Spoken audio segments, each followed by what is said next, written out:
በድጋሚ እንዴት ውላችኋል ክቡራን ተመልካቾቻችን 7 ሰዓት ሆኖ ዜና ኢትዮጵያ በምዕራፍ 2 ተመልሷል።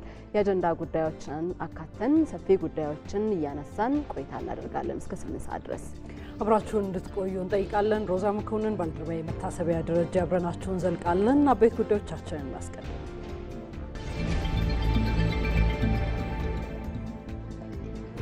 የውጭ ሀገራት የስራ ስምሪት ረቂቅ አዋጅ የዜጎችን ደህንነት ለማረጋገጥ ያለመ እንደሆነ የስራና ክህሎት ሚኒስትሯ ሙፈሪያት ካሚል ተናገሩ።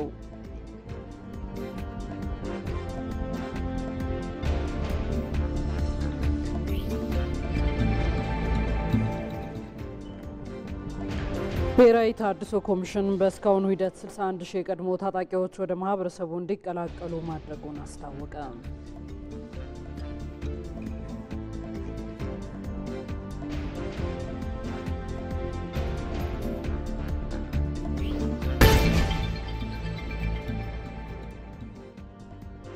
ኢኖቬሽን ለሁለንተናዊ የጤና ሽፋን በሚል መሪ ሀሳብ ዓለም አቀፍ የጤና ኢኖቬሽንና ጥራት ጉባኤ እየተካሄደ ነው።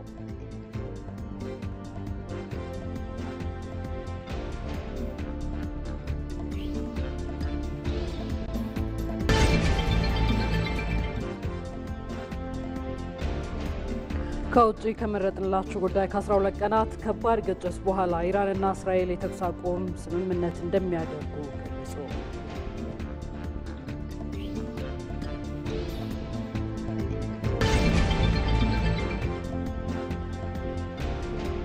በስፖርት ዘገባችን የሊዮን እግር ኳስ ክለብ በፋይናንስ ስርዓት ችግር ምክንያት ወደ ፈረንሳይ ሊግ 2 ወረደ የሚሉት የዜና ኢትዮጵያ የ7 ሰዓት አበይት ጉዳዮቻችን ናቸው።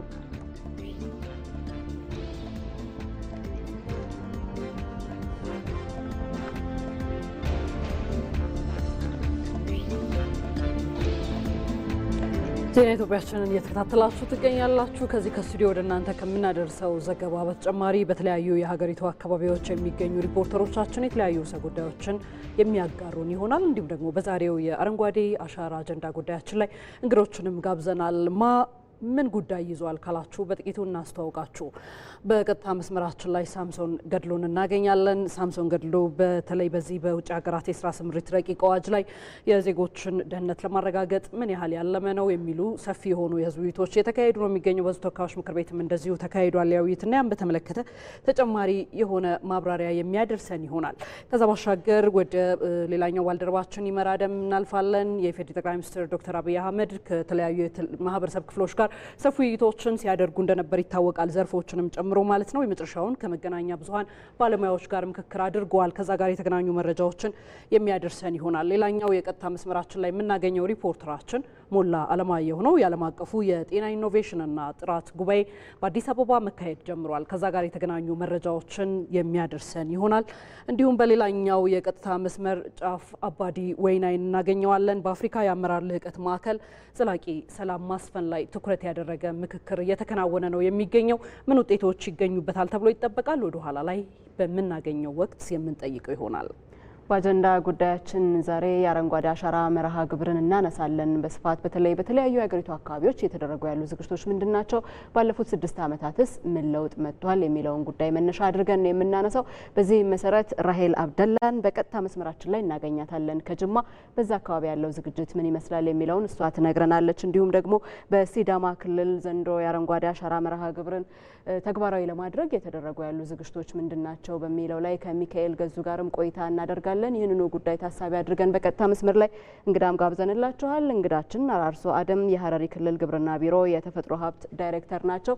እናገኛቸዋለን። ሌሎች ባልደረቦቻችንም በተለያዩ አካባቢዎች ላይ ይገኛሉ። ይህንኑ ጉዳይ መነሻ አድርገን እነሱንም በቆይታችን እናገኛቸዋለን።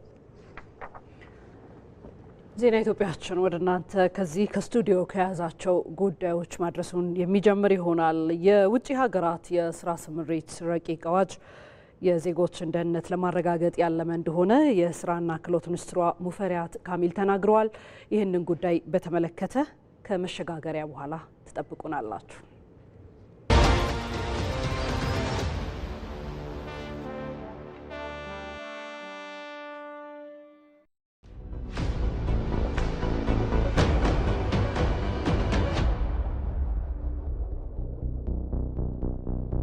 ወደ ዩኒቨርሲቲ የሚገቡ የ12ኛ ክፍል ተማሪዎች ፈተና ይሰጣቸዋል። ዩኒቨርሲቲ ቆይተው መውጫቸው ላይ ሌላ ፈተና ይሰጣቸዋል። ማስተርስ እና ፒኤችዲ መስራት ቢፈልጉ ሌላ ፈተና ይሰጣቸዋል። የዚህ ሁሉ ፈተና ዓላማው ምንድነው? ያንን ዕውቀት አግኝቷል አላገኘም የሚለውን ለማወቅ ምዘና ሰጥተህ አዎ ይሄ ሚኒመም የሆነውን ያንን ነገር ለመስራት የሚያስችለውን ዕውቀት አግኝቷል። 4 ዓመት ዩኒቨርሲቲ ውስጥ የቆየ ሰው ማወቅ ያለበትን አውቋል ተብሎ ሰርቲፊኬት ሰጣቸው። በዩኒቨርሲቲው ላይ እምነት ስለሌላችሁ ነው መውጫ ፈተና ያስፈልገው? ለንም እኮ አልኩ ማንም ኮንፊደንስ የለውም። እንዴት ነው አዳራሽ ውስጥ ሰብስቦ 60 እና 70 ጥያቄ በመስጠት ያንድን ሰው ትክክለኛ ዕውቀት ችሎታ መለካት የሚቻል? የፈተና አወጣጥ ዕውቀት ያላቸው ሰዎች የሚጠቀሙበት ሲስተም አለ። የትምህርት ስርዓታችን የኢትዮጵያን መልክ የሚመስል አይደለም። የተለየ ነገር ያለን ለማስመሰል መሞከሩ ነው ማይገባኝ። ለምንድን ነው ሁሉም ነገር ከውጭ የመጣ የምናስመስለው ነው? የኛስ ነገር መውጣት የለበትም? ምንም የተለየ ነገር አይደለም። የተለየንም የሰው ልጆች አለን እኮ የተለየ ነገር አለን። የትምህርት ስርዓቱ ይሄንን ይጋብዘን አይከለክልህም።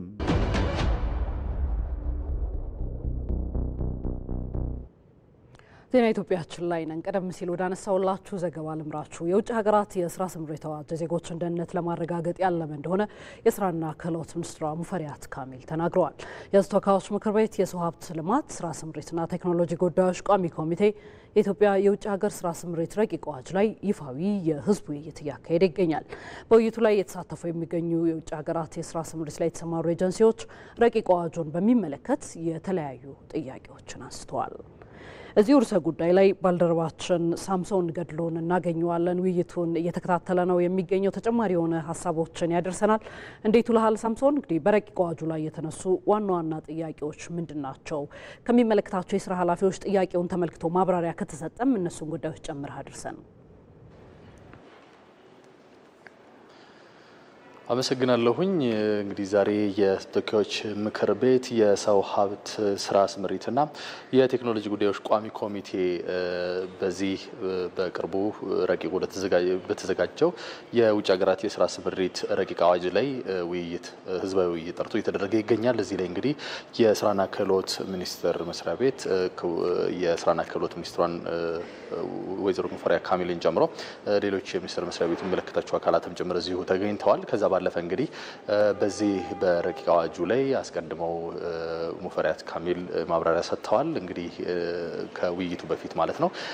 እሳቸው እንዳነሱት ከሆነ በዚህ ይህ ረቂቅ አዋጅ ያስፈለገበት መሰረታዊ ምክንያት የዜጎችን ደህንነት ከመጠበቅ ባለፈ በውጭ ሀገራት ስራ ስምሪት ላይ የሚሰማሩ የሀገር ዜጎችን ደህንነት ከማስጠበቅ ባለፈ ዜጎች በእነዚህ ሀገራት ሄደው ሲሰማሩ የሀገር ምልክትና ሀገርንም ወክለው ስለሆነ እዚህ አካባቢ ላይ የሚገኙት የሀገርንም ክብር ጭምር ማስጠበቅ ነው። ስለዚህ የዜጎቻችን ደህንነት ቅድሚያ ሰጥተን አዋጁ እንዲዘጋጅ ተደርጓል የሚል ነገር አንስተዋል። ከዛ ባለፈ እንግዲህ በዚህ በውይይት መድረኩ ላይ የተለያዩ ባለድርሻ አካላት ተገኝተዋል። ጉዳዩ የሚመለከታቸው የተለያዩ ኤጀንሲዎች፣ የኤጀንሲ ማህበራትም ጭምር በዚህ በውይይት መድረኩ ላይ እየተካፈሉ ነው የሚገኙት። እንግዲህ የተወሰኑ ጥያቄዎችን እነዚህ አካላት አንስተዋል። በተለይ የውጭ ሀገራት የስራ ስምሪትን በሚመለከት የሕክምናና ሌሎች የክትባት የመሳሰሉ በውጭ ሀገራት ስራ ስምሪት ውስጥ የሚካተቱ የሕክምና አገልግሎቶችን በተመለከተ ክፍያዎችን አሰሪው አካል ይፈጽማል በሚል በዚህ በረቂቅ አዋጁ ላይ የተመለከተውን ጉዳይ አንስተው ይህ እንግዲህ ኢትዮጵያ ከፈረመቻቸው ወይም ደግሞ የሁለትዮሽ የስራ ስምሪት ትብብርን ከተፈራረመቻቸው አካላት ጋር የተፈራረመችው ላይ ካለው ጋር የሚጣረስ ነውና ይህ ሌላ ችግር አያስከትልም ወይ የሚል ሀሳብን አንስተዋል። ከዛም ባለፈ ደግሞ ብዙዎቹ ለስራ ስምሪት ወደ ውጭ ሀገራት የሚሄዱ ዜጎች በእነዚህ ኤጀንሲዎች ተመልምለውና በእነሱ መስፈርት ውስጥ አልፈው ስለሆነ ወደዛ የሚሄዱት አስቀድሞ እንደዚህ አይነት ክፍያዎችን መጠየቅስ አግባብ ነው ወይ የሚል ሀሳብን ጭምር አንስተዋል። ከዛ ባለፈ ደግሞ እንዲሁ የስራ ስምሪት የሚደረጉ ለስራ ስምሪት ዜጎችን በመመልመል ሂደት ውስጥ የሚመጡ ግድፈቶች ሳይኖሩም ምክንያቱም አሁን በምደባ ስለሆነ እነዚህ ኤጀንሲዎች ጋር እነዚህ የተመለመሉ አካላት ወይም ደግሞ ሰራተኞች የሚሄዱት ይህ ደግሞ ለኛ የስራችን እንዳንሰራ የሚያደርገን እክል ይፈጥርብናል የሚል ሀሳብን አንስተዋል። በተለይ እንደዚህ አይነት ረቂቅ አዋጅ ያስፈለገበት መሰረታዊ ምክንያቱ መሀል ላይ በርካታ ደላሎች የሚዘዋወሩበት ነው። ህገወጥ የሰዎች ዝውውር የሚበዛበት አካባቢ ስለሆነ ይህ የውጭ ሀገራት የስራ ስምሪት ይህንን ከማስቀረት አኳያ ህጉ ጥሩ ነገር ይዞ እንደሚመጣ እናምናለን። ነገር ግን እነዚህ እክሎች ደግሞ እኛ እንዳንሰራ ያደርገናል የሚል ጭምር ሀሳብን አንስቷል። ከዛ ባለፈ እንደ መስፈርት የተቀመጠው እንደ ዋስትና የተቀመጠው የገንዘብ መጠንም እነዚህ ኤጀንሲዎች ፍቃድ ሲወስዱ የተቀመጠው የገንዘብ መጠንም እንግዲህ ጥያቄ ከተነሳበት መካከል የሚጠቀስ ነው። ከዛ ባሻገር ግን አሁን እዚህ እኔ የቀጥታ መስመር ላይ በመገኝበት ሰዓት ደግሞ የስራና ክህሎት ሚኒስቴር የስራ ኃላፊዎች ምላሽ እየሰጡ ይገኛሉ ለተነሱ ጥያቄዎች። ለሰዓቱ ያለኝ መረጃ ይሄንን ይመስላል። እናመሰግናለን ሳምሶን። ምላሾቹን ጨምረን በምሽት ዘገባችን ምናልባትም ከተቻለ እንዳስሰ ይሆናል። አሁኑ መረጃ ግን እናመሰግናለን። ጠቅላይ ሚኒስትር አብይ አህመድ ከግልና ከመንግስት ከተወጣጡ የመገናኛ ብዙሃን ባለሙያዎች ጋር ከሰሞኑ ውይይት ማድረጋቸው ይታወሳል። በዚህ የውይይት ወቅት የተነሱ ዋና ዋና ጉዳዮች ምንድናቸው የሚለውን ደግሞ ጠቅለል አድርጎ መረጃዎችን ሊያጋራን ባልደረባችን ይመር አደም በቀጥታ መስመራችን ላይ ተገኝቷል። ይመር እንዴት ቆይተሃል? ጠቅላይ ሚኒስትሩ ሰፊ ጉዳዮችን ሲያነሱ ነበረ። ከመገናኛ ብዙሃን ባለሙያዎችም የተለያዩ ጥያቄዎች ሲነሱ ነበርና እንደ አጠቃላይ ያሉ መረጃዎች ምን ይመስላሉ?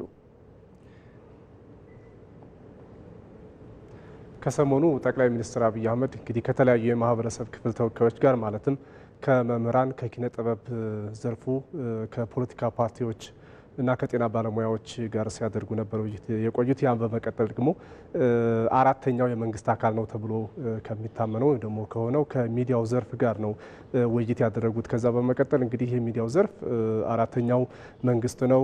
ሚዲያ በአንድ ሀገር ውስጥ በተለይም እንደ ኢትዮጵያ ባለ ሀገር ውስጥ የጋራ አስተሳሰብ እንዲኖር በጋራ የጋራ በሆኑ አጀንዳዎች ላይ በጋራ ሰላምን፣ በጋራ ዲሞክራሲ፣ በጋራ የልማት ጉዳዮች ላይ እንዲቆም የማድረግ ትልቅ ሚና ያለው ነው። ሀገር ሚዲያ ሀገርንም ይገነባል። በዛም በተቃራኒው ደግሞ ከተመራና እንደዛ ከሆነ ደግሞ ሀገርንም ወይም ደግሞ ሰላምንም ያናጋል የሚል አቋም ያለበት ነውና ከዚህ አንጻር እንደ ሀገር በሚዲያው ዘርፍ ያሉ ጉዳዮችን በስፋት ወይም ደግሞ ጠለቅ ብለው ተረድቶ በመንግስትም በኩል ሊወሰዱ የሚገባቸው እርምጃዎች የትኞቹ ናቸው ተብሎ ጉዳዮችን ለይቶ ለነዛም የሚሆኑ መፍትሄዎችንም ለማመለካከት እንዲሁም ደግሞ በጋራ ለመስራትም በሚያስችል መልኩ ነው ይህ ውይይት የተደረገው። እንግዲህ ከህዝብና ከግል ሚዲያዎች የተውጣጡ አመራሮችና ባለሙያዎች ናቸው በዚህ ውይይት የተሳተፉት። በርካታ ዝርዝር ያሉ ጥያቄዎች ተነስተዋል። ጠቅላይ ሚኒስትር አብይ አህመድ በምላሻቸው ነው እነዚያ ጉዳዮች የመለሱበትና እንዲሁም ደግሞ የመፍትሄም አቅጣጫ ያመላከቱበት ነበረ። እንግዲህ በአጠቃላይ ከአመራሩና ከሚዲያ ባለሙያዎች የተነሱት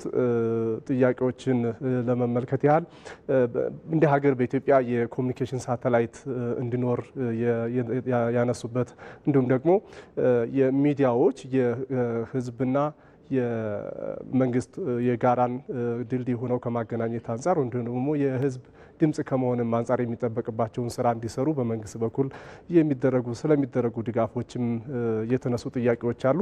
በተሳታፊዎች የተነሱ ጥያቄዎችን እስኪ ተከታትለን እንመለስ። እየተሰሩ ያሉ የመልካም አስተዳደር ስራዎች አሉ፣ ግን እነዚህ ከጅምር ያለፉ ስራዎች አይደሉም። ውጤት በሚያመጣ መንገድ የተመሩ አይደሉም። አንዱ ችግር ሚዲያው ውስጥ ያለው የአቅም ውስንነት እንደተጠበቀ ሆኖ ዋናው ትልቁ ችግር በየደረጃው ያለ አመራር ለዚህ ስራ መቃናት የሚሰጠው ትኩረት በጣም አነስተኛ ነው። ማደናቀፍ አለ፣ መረጃ ለመስጠት አለ፣ አልፎ አልፎም ጋዜጠኞቻችንን የማዋከብ ነገር አለ። ስለዚህ ይህ ጉዳይ በአግባቡ ተፈቶ በተለይ ከምርመራ ዘገባና የህዝብ ድምጽ ከመሆን አንጻር ትኩረት ሊሰጠው ይገባል። በዚህስ ላይ ምን የተቀመጠ አቅጣጫ አለ? ጋዜጠኞቹም በነጻነት ተንቀሳቅሰው የመቅረጽ የመስራት ተግባርም አላግባብ ሲደናቀፍ ይታያል። ህጋዊ ያልሆኑ እስሮችም ህጋዊ በሆኑ ጋዜጠኞች ላይ ሲፈጸሙ ይታያሉ። ጋዜጠኞችም በህጋችን መሰረት በሙያቸው ምክንያት እንደማይታሰሩ ይታወቃል። ነገር ግን በጸጥታ ኃይላት ይህ መብት ሲጣስ ተደጋግሞ ይስተዋላል። በዚህ ረገድ የጋዜጠኞች በነጻነት ተዘዋውሮ የመቅረጽ የመስራት መብት እንዲከበር በሙያቸውም ተከብረው እንዲንቀሳቀሱ ለጸጥታ ኃይላትና ኃላፊዎች መልእክት እንዲያስተላልፉልን እንዲከታተሉልን ጥያቄ ቀርቧል። እዚህና ሌሎች የመሳሰሉ ጥያቄዎች ናቸው የተነሱት። እንግዲህ እነዚህን ጥያቄዎች መሰረት አድርገው ጠቅላይ ሚኒስትር አብይ አህመድ ምላሽ ሰጥተዋል። ያው ያለ ሚዲያዎች እገዛ ያለ ሚዲያዎች ስራ የኢትዮጵያ አሳቢዎች በቀጣይ ኢትዮጵያን መሆን አለባት ተብሎ የሚሰሩ በመንግስት ትልቅ ከፍ ያሉ ስራዎችም አሉ። ያለ ሚዲያው እገዛ እነዚህ ሊሳኩ ባለመቻላቸው ሚዲያው ትልቅ እገዛ ያደርጋል። በዚህም እንግዲህ መንግስትን አትተቹ ወይም ደግሞ አጠይቁ ተብሎ እንደ መንግስት አቋም የለም። መጠየቅ መተቸት ይቻላል። ግን ደግሞ ያ ሲሆን እውነታን መሰረት ባደረገ ሚዛናዊ በሆነ መንገድ መጠየቅ መተቸት ይቻላል። ይህ ደግሞ ለተጨማሪ አቅም የሚፈጥር ለተለያዩ የመንግስት ስራ የሚሆን ለመረጃዎች ተጨማሪ አቅም የሚፈጥርና ተጨማሪ ድል ሆኖ የሚያገለግል እንጂ የሚፈራ ሆኖ የሚወሰድ አይደለም ብለዋል ጠቅላይ ሚኒስትሩ። እስኪ የመለሱትን ምላሽ ለእነዚሁ ጥያቄዎች ተከታትለን እንመለስ። አሁን ባለው ፖለቲካል አውድ እኛን ለማጋለጥ ነው ብሎ አስቦ ሰው ሊያደርግ ይችላል። እንደዛ ግን የመንግስት ፍላጎት አይደለም። እንዳትዘግቡ የመንግስት ፍላጎት አይደለም። ጋዜጠኛ የሚባል ሰው ፕሮፌሽናል የተማረ መሆኑ ለሚታወቅ ተቋም የሚሰራ መሆኑ ካጠፋ በእናንተ ህግ የሚጠየቅ መሆኑ አረጋግጣችሁ አይዲ ስጧቸው። ፖሊስም እነዚህን ሰዎች ካላግባብ እንዳይነካ፣ ችግር ካለም ተነጋገሩ ከነሱ ጋር በጋራ ሆናችሁ የሚጠየቅ ሰው ካለ ህግ ስላላችሁ ማለት ነው። ጋዜጠኛ የሚባል ለዩ፣ የራሱ የሆነ መለያ አይዲ ስጡት፣ የተከበረ ይሁን። ይሄን ፖሊስ እንዲያውቅ እናደርጋለን፣ ፍርድ ቤት እንዲያውቅ እናደርጋለን። ችግር አይደለም። በሙያ የሚሰራ ማንኛውም ሰው ካልተከበረ ምንም ነገር አይሳካም እዚህ ሀገር ውስጥ። ግን እናንተ ድርሻችሁ ምንድነው? ትክክለኛ ፕሮፌሽናል የሆነ ሰው፣ ማስረጃ ያለው ሰው፣ ለሚታወቅ ተቋም የሚሰራ ሰው፣ ፍቃድ ያለው ሰው መሆኑን አብራችሁ ስሩ። ተቹን፣ ጠይቁን፣ ግን አትቅጠፉ፣ አትዋሹ። አጌንስት ናሽናል ኢንትረስት አትሂዱ።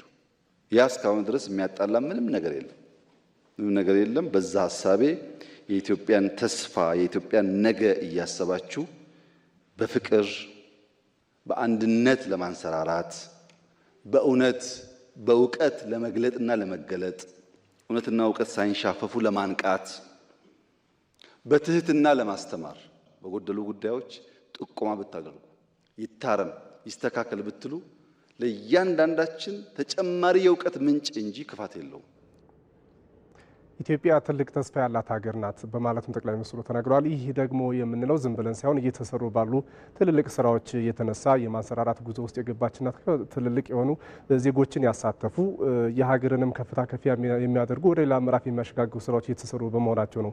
በዚህም ሚዲያው ገንቢ የሆነ ሀሳብን ገንቢ የሆኑ ስራዎችን በማገዝ ረገድ የሚጠበቅበት ነው ብለዋል። እንግዲህ ሚዲያው እንዲጠናከርም መንግስት የሚጠበቅበትን ድጋፍ ያደርጋል። የፋይናንስም ድጋፍ የግሉ ሚዲያ በተለይ አንዱ አንስቶት የነበረው ጉዳይ የፋይናንስ ድጋፍ ይደረግልን የሚልም ነበርና እንደየ ኮንተንታቸው ወይም ደግሞ እንደሚኖራቸው አስተዋጽኦ መሰረት ባደረገ መልኩ ድጋፍ ያደርጋል። ይህ ደግሞ የሚባለው ለጋራ ስራ የጋራ ሀገርን በመገንባት ሂደት ውስጥ የሚዲያው ሚና አስፈላጊ በመሆኑ ነው ብለዋል ጠቅላይ ሚኒስትሩ።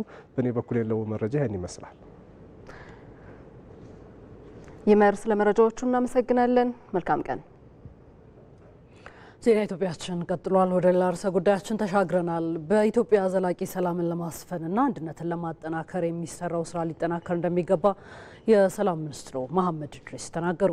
የሀገር ሽማግሌዎች፣ የሃይማኖት አባቶች፣ የጎሳ መሪዎችና የሰላም ተቋማት አመራሮች የምክክር መድረክ በአፍሪካ የአመራር ልህቀት ማዕከል እየተካሄደ ነው። ኢትዮጵያ በርካታ የከበረና የዳበረ ባህላዊ የሰላም ሀብቶች ያሏት ሀገር መሆኗም ነው የተጠቀሰው።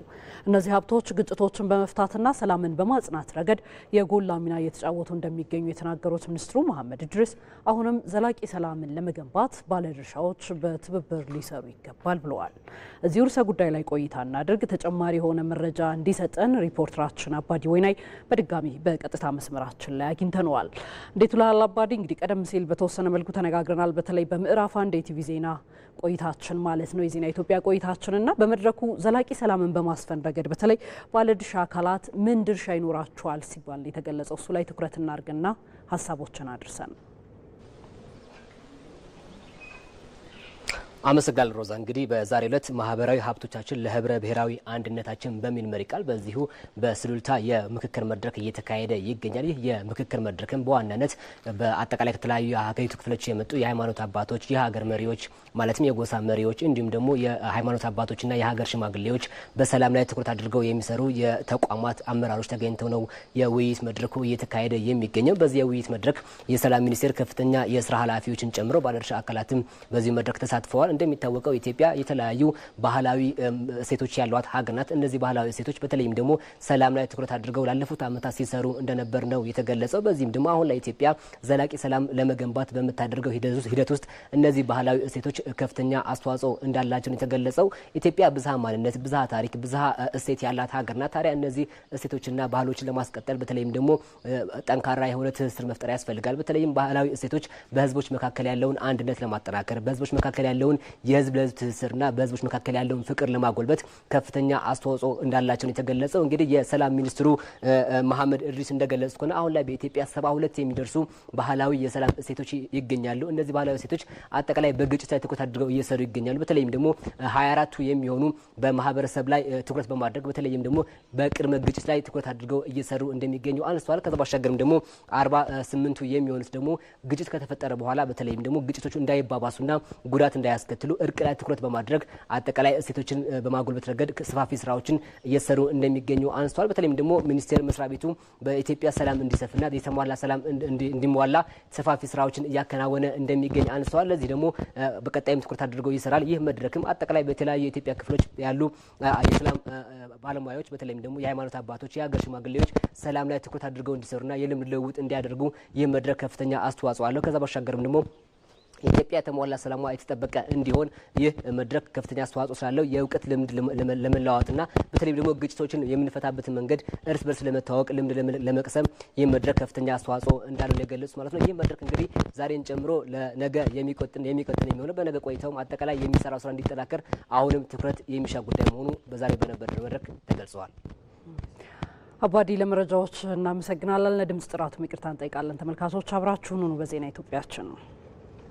በቀጥታ መስመር ላይ ከሚገኙ ባልደረቦቻችን አሁንም ተጨማሪ መረጃዎችን መጋራታችንን እንቀጥላለን። ኢኖቬሽን ለሁለንተናዊ የጤና ሽፋን በሚል መሪ ሀሳብ ዓለም አቀፍ የጤና ኢኖቬሽንና ጥራት ጉባኤ እየተካሄደ ነው። ለ3 ቀናት በአዲስ አበባ የሚካሄደው ጉባኤው የጤና ዘርፍ ፈጠራዎችና ጥናቶች የሚቀርቡበት ስለመሆኑ ተገልጿል። በጉባኤው ከ46 በላይ ኢኖቬተሮች የፈጠራ ውጤቶቻቸውን የሚያቀርቡበት አውደ ርዕይ በሁነቱም ተካቷል። እዚህ ጉዳይ ላይ ቆይታ እናደርጋለን። ባልደረባችን ሞላ አለማየሁ ይህንኑ ሁነት እየተከታተለ ይገኛል። ተጨማሪ መረጃዎችን ለእኛም ያጋራናል። ሞላ እንዴት ቆይታል? ድጋሚ ነው የተገናኘ ነው። እንግዲህ እየተከታተልክ ያለው ዓለም አቀፉ የጤና ኢኖቬሽንና ጥራት ጉባኤ እየተካሄደ ይገኛልና እንደው ከጉባኤው ምን ይጠበቃል? ምን ሀሳቦችስ ተንሸራሸሩበት?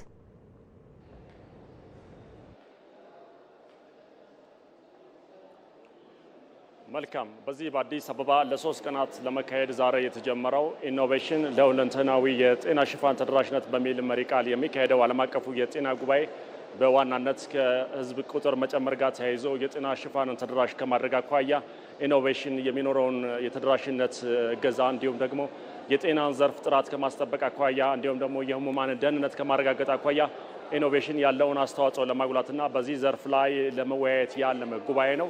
ከዚህ ጉባኤ መክፈቻ ላይ የተገኙት የጤና ሚኒስትር ዴኤታ ወይዘሮ ሳህረላ አብዱላሂ መንግስት ባለፉት ጥቂት የማይባሉ ዓመታት ኢኖቬሽንና ፈጠራዎችን ማዕከል ያደረገ ቴክኖሎጂን ማዕከል ያደረገ ስትራቴጂ በመተግበሩ በኢትዮጵያ በጤናው ዘርፍ ሁለንተናዊ የሚባል መሻሎች መታየታቸውን ጠቅሰዋል። የእናቶችና የህፃናት ሞትን በመቀነስ ከሁለንተናዊ የጤና ሽፋን ተደራሽነት ከማሳደግ አኳያ በተለይም ደግሞ የክትባት ሽፋንን ከማሳደግ አኳያ 90 በመቶ መድረስ ተችሏል። ይህ በተተገበረው የቴክኖሎጂን ማዕከል ያደረገ ስትራቴጂ በርካታ የሚባሉ ተላላፊ በሽታዎችን በመከላከል ረገድ የተገኙ ስኬቶች አሉ። እንደሚታወቀው የኢትዮጵያ የጤና ፖሊሲ መከላከልን መሰረት ያደረገ ነው። በዚህም ረገድ እንደ ሀገር አቀፍ ደረጃ የጤና ሽፋን ተደራሽ ከማድረግ ባሻገር የተለያዩ በሽታዎችን ከመከላከል አኳያ ቴክኖሎጂና ኢኖቬሽን ማዕከል አድርገው የተሰሩ ስራዎች ውጤታማ መሆናቸውን አንስተዋል። የኢኖቬሽንና ቴክኖሎጂ ሚኒስትር ዴኤታ ዶክተር ባይሳ በዳዳም በዚህ ጉባኤ ላይ መክፈቻ ተገኝተው ነበረ። የተለያዩ ቴክኖሎጂዎች የተሰሩ መሆኑና ለጤናው ዘርፍ የሚደግፉ የፈጠራ ውጤቶች ከቅርብ ጊዜ ወዲህ የተጠናከሩ መምጣታቸውን አንስተዋል። በቅርቡ ይጸድቃል ተብሎ የሚጠበቀውና በኢትዮጵያ መንግስት የተዘጋጀው የስታርታፕ አዋጅም ይህንን በማሳደግ አኳያ እንደ ሌሎች ዘርፎች ሁላ የጤናውን ዘርፍ በቴክኖሎጂ በመደገፍ አኳያ ከፍተኛ የሚባል አስተዋጽኦ እንዳለው ገልጸዋል። በቅርቡ የሚመረቀው ብሔራዊ የጤና ዘርፍ ኢኖቬሽን ማዕከልም ይህንን በማገዝ አኳያና ፈጠራዎችን በተለይም ሀገር በቀል ፈጠራዎችን በጤናው ዘርፍ በማሳደግ አኳያ አስተዋጽኦ እንዳለው ነው የተመላከተው። እንግዲህ የዓለም ጤና ድርጅት እና የዩኒሴፍ ተወካዮች እዚህ መክፈቻ ጉባኤ ላይ ንግግር አድርገው ነበረ። ኢትዮጵያ ባለፉት ጥቂት የማይባሉ ዓመታት በጤናው ዘርፍ በተለይም ደግሞ የተባበሩት መንግስታት የ2030 ዘላቂ ግቦችን ከማሳካት አኳያ በጤናው ዘርፍ ያስመዘገበችው ያሉ ውጤቶች ይበል የሚባሉና የሚበረታቱ መሆኑን አድንቀዋል። ከዚህ ጎን ለጎን ከኢትዮጵያ መንግስት ጋር በትብብር እንደሚሰሩም ነው ያነሱት። እንግዲህ በዚህ ጉባኤ ጎን ለጎን 46 ከጤናው ዘርፍ ጋር ግንኙነት ያላቸው ኢኖቬሽኖች ለአውደ ርዕይ ይቀርባሉ። በተለይም ደግሞ ዓለም አቀፍ የጤና ኤክስፐርቶች የሚያነሷቸው ጥናትና ምርምሮች ውይይት በማድረግ በጤናው ዘርፍ ላይ በተለይም አሁን ኢትዮጵያ የጀመራቻቸውን እንደ አህጉርም እንደ ዓለም አቀፍ ደረጃም ኢኖቬሽንን ማዕከል ያደረጉ የትግበራ አክሽን ፕላኖችን በማዘጋጀት በጋራ ስምምነት የሚደረስበትና ወደ ትግበራ የሚሸጋገርበት ጉባኤ መሆኑ ነው የተመላከተው። አሁን ያለ መረጃ ይመስላል። ስለ መረጃዎቹ እናመሰግናለን ሞላ። መልካም ቀን። ዜና ኢትዮጵያችን ላይ ትገኛላችሁ። ከአፍታ ቆይታ በኋላ ስንመለስ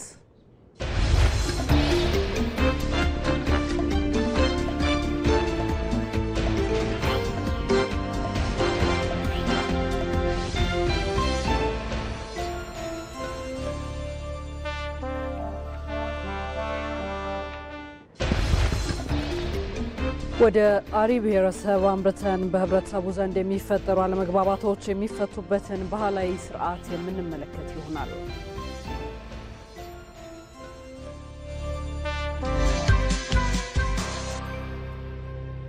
ከውጭ የመጣ ኢምፖርተር ቴክኖሎጂን እንዴት አድርገን እናስተዳድር፣ እንዴት አድርገን እንጠቀምበት የሚለውን ማሰብ አስፈላጊ ነው ብዬ አምናለሁ። የጥይት ግንባር ጫካ አለ። የፕሮፓጋንዳ ግንባር ደግሞ ማህበራዊ ሚዲያና ሜንስትሪሚንግ ሚዲያዎች አሉ። መልካም ነገር በጻፍን ጊዜ ስንሰደብ፣ ጦርነት የሚጎስብ ነገር በጻፍን ጊዜ የምንመሰገን ብራቦ ምንባል፣ በዛች ውስን በሆነችዋ ፐርሰንት ውስጥ እንግዲህ ተጠቃሚነታችን በሶሻል ሚዲያ ወይ በዲጂታል ሚዲያ ያለው ለአደጋ እንዳጋለጠን ብዙ ሪፖርቶች ያሳያሉ። ባህል የሀገርን ኖርም የሚያፈርሱ የሶሻል ሚዲያ ኮንቴንቶች ስንመለከት እነዚህ መቆጣጠርና በእነዚህ ህግ አግባቦች መቅጣት የሚቻልበትን ስራ ቢሰራ ከኔጌቲቭ ፓርቱ አልነሳም፣ ፖዚቲቭ ነገር አለው። የዴቨሎፕመንት መንገዳችንን እንዳያበላሽብን ማን ነው ሊቆጣጠር የሚገባ? የምንኖረው እኛ ነን፣ ገፈት ቀማሹ እኛ ነን፣ ተጠቃሚም ከሆነን እኛ ነን። ስለዚህ እኛን የሚመስል ህግ ሊኖረን ይገባል ነው። የማህበራዊ ሚዲያ አጠቃቀም ላይ ትኩረት አድርገን ውይይት እናደርጋለን።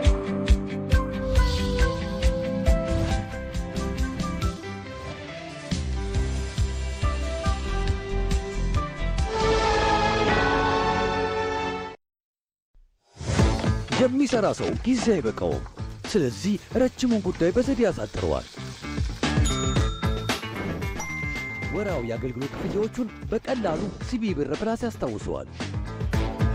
ታታሪዋ ወጣት ቀኑ ይብቃቃላታል። የትምህርት ቤት ክፍያዋን ለመክፈል ሲቢ ብር ፕላስ ፍጥነት ያላብሳታል። የፈጠነ አንድ ጉዳይ በሥራ የተጠመደው ያሳተና የኮንዶሚኒየም ብድር ክፍያን የሚፈጽመው በሲቢ ብር ፕላስ ነው። ግብር ለመክፈል መውጣት መውረድ ቀረ። ይኸው ክፍያ ቀለለ። የትኛውንም ክፍያ ለመክፈል ካሉበት ሳይነሱ ካሰቡት ይድረሱ። የተሻሻለው የሲቢ ብር ፕላስ መተግበሪያ አዳዲስ ነገሮችን አካቶ ሕይወታችሁን ሊያቀል ካላችሁበት ደርሷል። ሲቢ ብር ባሉበት ሁሉ አለ። የኢትዮጵያ ንግድ ባንክ፣ ሁሌም የሚተማመኑበት ባንክ።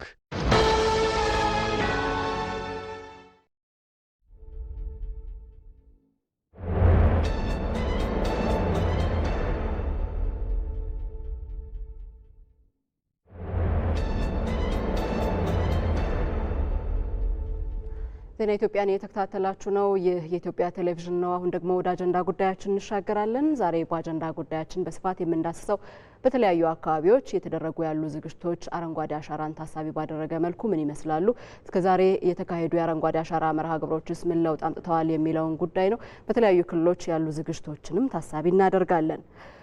በተሰሩ የአካባቢ ጥበቃ ስራዎች በሲዳማ ክልል ውጤት የተገኘ ስለመምጣቱ ተገለጸ። በዚህም የአፈር መከላት ምክንያት የተጎዱ አካባቢዎች እያገገሙና እንደ አዲስ ምርትንም እየሰጡ ስለመሆናቸው ተገልጿል።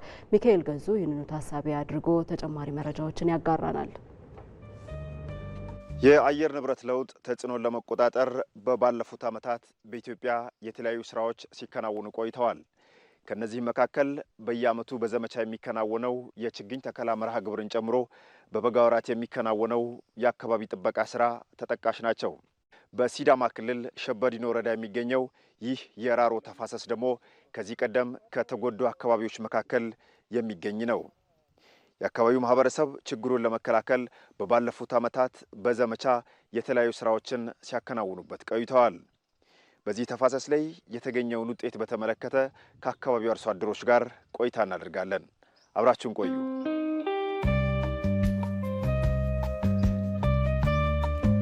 እንዴት ቆያችሁ? ጤና ይስጥልኝ። ሰላም ናችሁ? ራስዎትን ያስተዋውቁኝና ዛሬ ምን እየሰራችሁ እንዳለ ይንገሩን እስኪ። ስሜ አህመድ ኑሩ ይባላል። ያለንበት የራሮ ተፋሰስ ላይ ነው ያለነው። በብዛት ያው ይሄ ቦታ ምን እንደነበረና አሁን ላይ ምን ደረጃ ላይ እንደደረሰ ያው ይሄም በአካባቢ አርሶ አደሮች በመሰባሰብና ባሉ ጥበቃዎች ይሄን ደረጃ ያደረስንበት ሁኔታዎች አለ።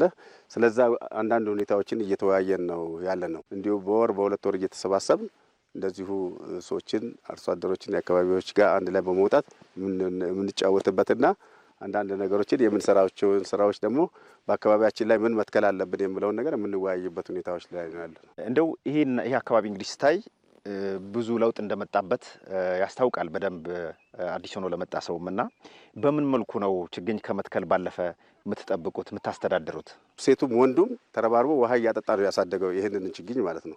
ስለዚህ አንድም የጠፋ ነገር የለም። ለአካባቢው ህብረተሰብ ለሁሉም ኃላፊነት አለው። አሁን ደግሞ በይበልጥም አሁን ደግሞ እንደዚህ ጥላው ቅዝቃዜው የተለያዩ ነገሮች እያስደስተው በመጣ ሰዓት ላይ ደግሞ ሁሉም የራሱን ደግሞ ኃላፊነት እየተወጣለበት ያለው ሁኔታዎች ነው። የዚህ አካባቢ ቀድሞ ገጽታ ምን ይመስል ነበር?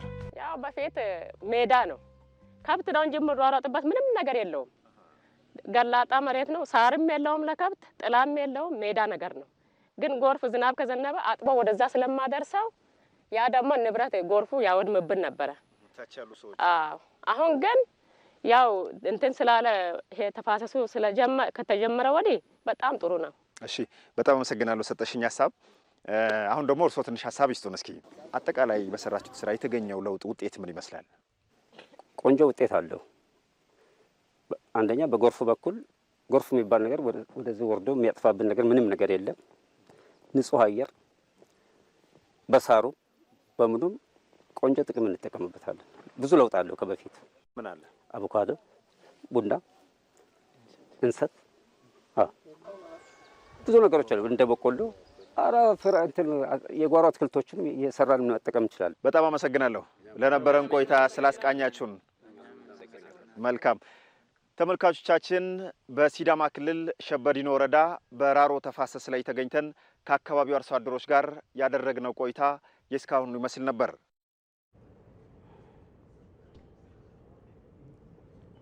የአጀንዳ ጉዳያችን ላይ ቆይታ እያደረግን ነው የምንገኘው። በሲዳማ ክልል በዘንድሮ የአረንጓዴ አሻራ መርሃ ግብር ዘርፈ ብዙ ጠቀሜታ ያላቸው ችግኞችን ለመትከል ዝግጅት ተደርጓል።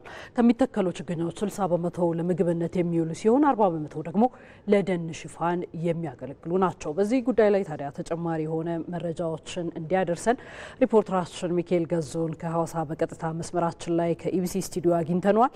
እንዴት ቆይታል ሚካኤል? ቀደም ሲል እንግዲህ በተፋሰስ ልማት ላይ በተለይም በአረንጓዴ አሻራ እየተሰሩ ያሉ ስራዎችን ከስቱዲዮ ወጣ ብለህ ያስቃኘህንን ዘገባ ተከታትለን ነበረና በዘንድሮ ዓመትስ በተለይ በአረንጓዴ አሻራ ስራ እየተደረገ ያለው ዝግጅት በክልሉ ገጽታው ምን ይመስላል የሚለውን ሀሳብ አድርሰን ነው።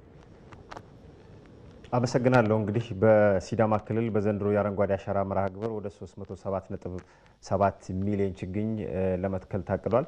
እነዚህ ከሚተከሉ ችግኞች መካከል እንግዲህ 60 በመቶ ለምግብነት የሚውሉ ናቸው። አካባቢው የሲዳማ ክልል እንደሚታወቀው የፍራፍሬና ሌሎች የቡና ምርት በስፋት የሚገኝበት እንደመሆኑ መጠን እንደ ፓፓያ፣ አቮካዶ እና ቡናን ጨምሮ የእንሰት ተክል በስፋት ለምግብነት የሚውሉ በዚህ 60 በመቶ ውስጥ የሚካተቱ ሲሆን 40 በመቶ ደግሞ ለደን ሽፋን የሚሆኑ የተለያዩ የችግኝ አይነቶች እንደነ ዝግባና ዋንዛ የመሳሰሉ ችግኞች ተዘጋጅተው ለተከላ ዝግጁ የተደረጉበትን ሁኔታ መመልከት ችለናል። በአጠቃላይ እንግዲህ በክልሉ ወደ 23 ሄክታር መሬት በተለያዩ የክልሉ አካባቢዎች ላይ ለተከላ ዝግጁ የማድረግ ስራዎች እየተከናወኑ ነው። በዚህም የተራራማ ቦታዎች እንደዚሁም ደግሞ የወል መሬቶችን ጨምሮ በተቋማት ውስጥ ችግኞችን በስፋት የመትከል እቅድ በመያዙ እንደነዚህ አይነት ቦታዎች ላይ የችግኝ ተከላው የሚከናወን ነው የሚሆነው። እንግዲህ በሲዳማ ክልል በሁለት ምዕራፍ ነው የችግኝ ተከላ በየዓመቱ የሚካሄደው። በበልግ ወቅት ላይና በክረምቱ በመደበኛው ሀገር አቀፍ መርሃ ግብርን ተከትሎ የሚከናወን ችግኝ ተከላ አለ። እስካሁን እንግዲህ በክልሉ በተለይ ወደ 307.7 ሚሊዮን ከታቀደው 50 በመቶ በበልግ ወራት የሚተከል በመሆኑ 50 በመቶ የሚሆነው እስካሁን ተተክሎ ተጠናቋል። ቀሪው በቀጣዮቹ የክረምት ወራት መርሃ ግብር ውስጥ የሚሸፈኑ ነው የሚሆኑት። እንግዲህ እነዚህ የሚተከሉ ችግኞችን እኛም በተለያዩ አካባቢ ችግኝ ጣቢያዎች ላይ ተገኝተን የመስክ ምልከታ አድርገናል። በመንግስትና በግለሰብ ችግኝ ጣቢያዎች ጭምር ሰፊ ዝግጅቶች እየተደረጉ እንዳለ መመልከት ችለናል። የአረንጓዴ አሻራ ስራ እንግዲህ ባለፉት ጊዜያቶች የተከናወኑባቸው አካባቢዎች ላይ የሚታዩ ለውጦች መምጣት ጀምረዋል። ይህንን ተከትሎ አርሶ አደሩ በተለይ አካባቢ ጥበቃ የሚሰጣቸው ትኩረቶችም እየጨመሩ መምጣታቸውን ማስተዋል ይቻላል። ከዚህ ቀደም የተጎዱ አካባቢዎች መልሰው በማገገም የአፈር ለምነታቸው በመጨመሩ ለምርትና ምርታማነት እድገት አስተዋጽኦ እያበረከቱ ነው። እንደዚሁም ደግሞ እንደዚህ በጋራ የአካባቢ ጥበቃ ስራ የችግኝ ተከላ የተካሄደባቸው የወል መሬቶችን የአካባቢው ማህበረሰብ በጋራ እያስተዳደረ የተለያዩ ጥቅሞችን የሚያገኝበት የመኖ ሳር እንደዚሁም ደግሞ ንብ በማነብም ጭምር አርሶ አደሮች ተጠቃሚ የሆኑ መምጣታቸው ለአካባቢ ጥበቃ ትኩረት እየሰጡ እንዲመጡ አስችሏቸዋል። ከዚህ ባለፈ የአካባቢዎቹን የማስተዳደር በጋራ ህግ ማውጣት በአካባቢያቸው ለራሳቸው የሚተዳደሩበት የሚገዙበትን መመሪያ በማውጣት ከሰውና ከእንስሳት ንክኪም ነጻ በማድረግ ረገድ እንደ ሀገር ተይዞ የሚከናወነው የአካባቢ ጥበቃ ስራ ውጤታማ እንዲሆን የተቀናጀ መንገድ ግንዛቤዎች እያደጉ መምጣታቸው የተቀናጁ ስራዎች በስፋት እየተሰሩ እንዳሉ መመልከት ይቻላል። ያለኝ መረጃ ይህን ይመስላል። መልካም፣ እናመሰግናለን ሚካኤል ገዙ ለመረጃዎቹ። ይህንኑ ጉዳይ ይዘን ወደ ጅማ ደግሞ እንሻገራለን። በጅማ ዞን በዘንድሮ የክረምት አረንጓዴ አሻራ መርሃ ግብር የተለያዩ ችግኞችን ለመትከል መታቀዱ ተገልጿል። ከተዘጋጁት ችግኞች ውስጥ 30 በመቶ የሚሆኑት ለምግብ የሚሆኑ ፍራፍሬዎች ስለመሆናቸው ነው የተነሳው። በዚህ ጉዳይ ላይ ተጨማሪ መረጃዎችን ልታጋራን በስፍራው የምትገኘው ባልደረባችን ራሄል አብደላ በቀጥታ መስመራችን ላይ ተገኝታለች። ራሄል እንዴት ውለሻል? ለዘንድሮ የአረንጓዴ አሻራ መርሃ ግብር ያለው አጠቃላይ ዝግጅት ምን ይመስላል በጅማ ዞን?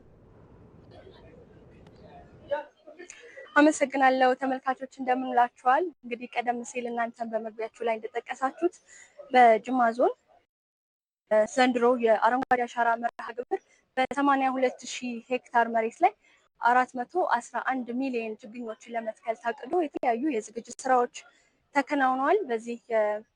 በዚህ ዝግጅት እንግዲህ የችግኝ ተከላ፣ የችግኝ ማፍላትን እንዲሁም መሰል የዝግጅት ስራዎች ተሰርተዋል። የዞኑ የግብርና ጽሕፈት ቤት ኃላፊ እንደገለጹት ከሚተከሉት ለመትከል ከተዘጋጁት ችግኞች መካከል 30 በመቶ የሚሆኑት አግሮ ፎረስትሪ የሚባሉት ማለትም ለምግብነትና ለአካባቢ ጥበቃ የሚውሉ ችግኞች መዘጋጀታቸው እንደዚሁም ከተሞች በአረንጓዴ አሻራ ከተሞች በኮሪደር ልማት እያማሩ መሆናቸው ይታወቃል። ለዚህም ለመንገደኞች ጥላ የሚፈጥሩ እንደዚሁም ለከተማይቱ ተጨማሪ ውበት የሚሰጡ ዛፎችንም ለመትከል መታቀዱ ነው የተገለጸው። በአለፈው ዓመት የተደረገው የአረንጓዴ አሻራ መርሃ 25 በመቶ የሚሆኑት ችግኞች መጽደቃቸው ነው እንደዚህ ያነሱልኝ። ከዚህ የአረንጓዴ አሻራ መርሃ ግብር የአካባቢውን ከመጠበቅና የአየር ንብረቱ ላይ በጎ ተጽዕኖ ከማሳደሩ ባለፈ ለበርካታ ሰዎች የስራ እድልን የሰጠ መሆኑን ነው እንደዚሁ የገለጹልኝ። በዞኑ 1,000 ለሚበልጡ ወጣቶች የችግኝ ማፍላት እንዲሁም ችግኞችን መንከባከብ ላይ በማህበር ተደራጅተው እንዲሰሩ እድል የፈጠረ መሆኑን የገለጹልኝ። ለሰዓቱ ያስኳቸው መረጃዎች እነዚህ ይመስላሉ። አመሰግናለሁ። ራሄል፣ ስለ መረጃዎቹ እናመሰግናለን። ስለተፈጠረው የድምጽ መቆራረጥ ተመልካቾች እናንተን ደግሞ ይቅርታ እንጠይቃለን።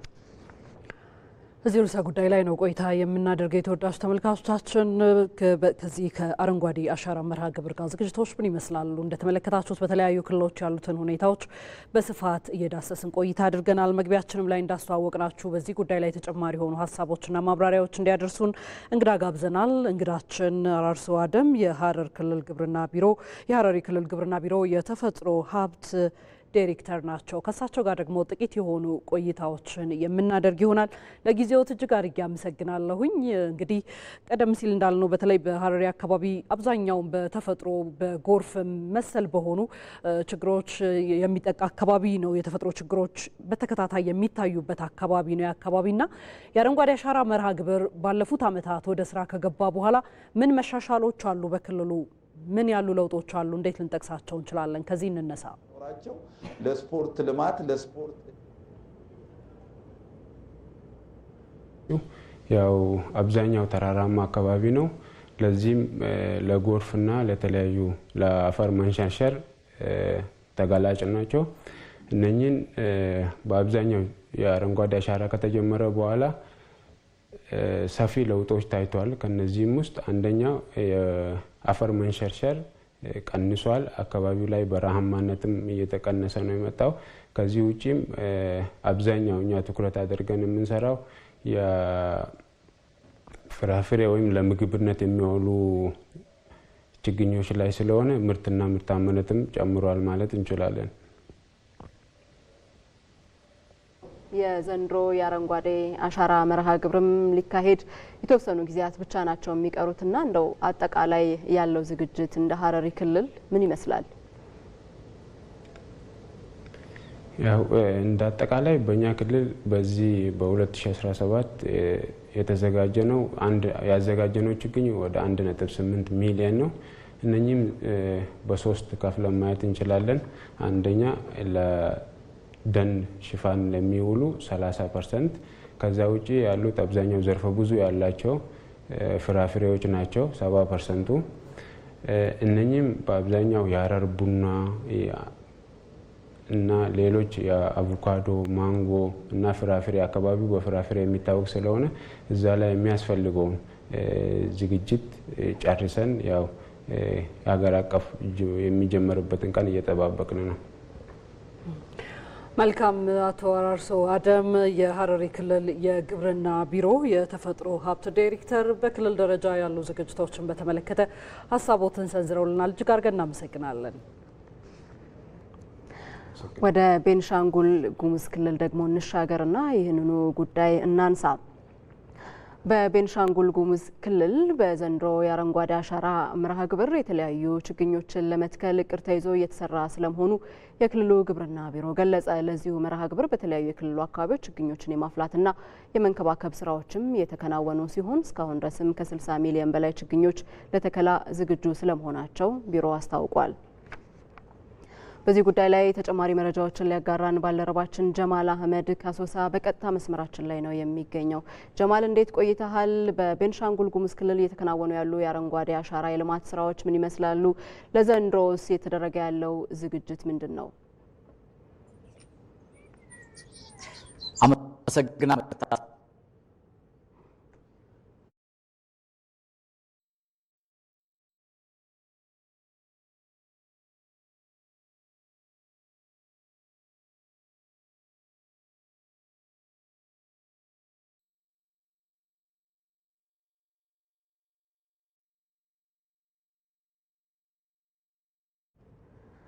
ከጀማል ጋር የነበረን ቆይታ ተቋርጧል። ለተፈጠረው የድምጽ መቆራረጥ ተመልካቾች ይቅርታ እንጠይቃለን። ይህንኑ የአጀንዳ ጉዳያችንን ይዘን አሁንም እንቀጥላለን።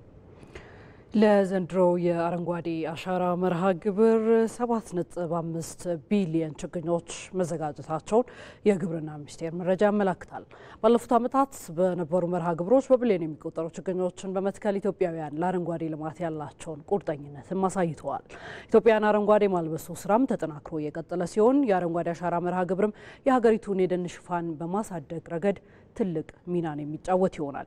እዚህ ርዕሰ ጉዳይ ላይ እንቆይ። ተጨማሪ የሆነ መረጃ እንዲያደርሰን ሪፖርተራችን ወንደሰን አፈወርቅ ከስፔስና ጂኦስፓሻል ኢንስቲትዩት በቀጥታ መስመራችን ላይ አግኝተነዋል። ከሱ ጋር ጥቂት ቆይታዎች ይኖሩናል። ወንደሰን እጅግ አድርጌ አመሰግናለሁኝ ስለተገናኘን። እንግዲህ በቀደም ሲል እንዳልነው የኢትዮጵያ የደን ሽፋን በካዳስተር በማስገባት ረገድ መረጃዎችን በመያዝ ረገድ ይህ ኢንስቲትዩት ሰፊ ስራዎች እያከናወነ ስለመሆኑ ይጠቀሳልና ዛሬ በዛ ተገኝተሃል። የኢትዮጵያ የደን ሽፋን ምን መልክ አለው የሚለውንም ገጽታ እስኪ ያስዳሰን። መልካም ሮዛ፣ ቀደም ሲል አንቺም ስታነሺው እንደነበረው የአረንጓዴ አሻራ መርሃ ግብር በሀገሪቱ የተለያዩ አካባቢዎች ባለፉት ዓመታት በስፋት ሲሰራበት ነበር። ከዚህ ጋርም ተያይዞ እንግዲህ በርካታ ዜጎች በስፋት ሲሳተፉበት የነበረ መርሃ ግብር ነው።